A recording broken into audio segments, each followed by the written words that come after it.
বসেন।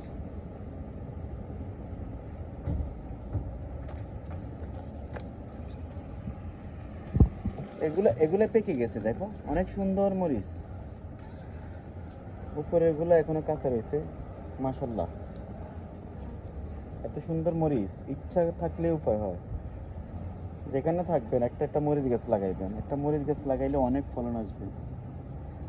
সরকার বলা লাগবে না।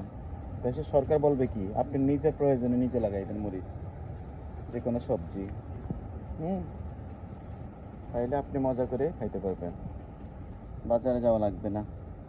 এক গাছের মরিচ দিয়ে তো অনেক। দেখেন কত সুন্দর, আল্লাহর নিয়ামত। একটু চেষ্টা করলে হয়।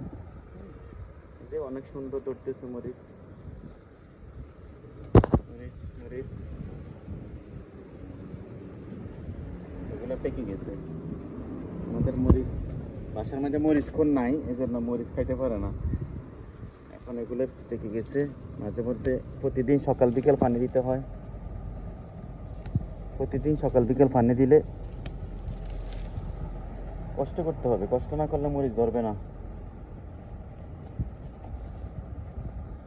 আর এখানে আছে পুঁই শাক। এই যে পুঁই শাক আছে, দেখেন পুঁই শাক।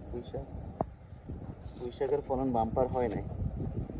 আচ্ছা, তারপরে আছে যারা ঝাল বেশি খায় তাদের জন্য এই যে কামরাঙা মরিচ।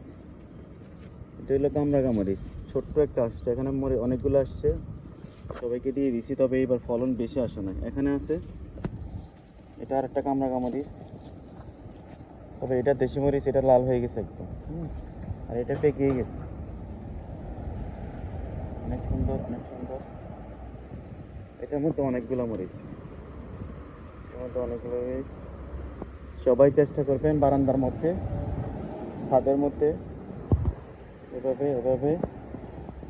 তারপরে আমাদের এখানে এই যে বারান্দার মধ্যে একটা করলা আছে, দেখেন এটা করলা অনেক সুন্দর হয়ে গেছে। তারপরে শসা অনেকগুলো ধরছিল, দিয়ে ফেলছি। শেষ একটা গোলাপ আছে, এই যে গোলাপের ফুলটা ছোট হয়ে গেছে।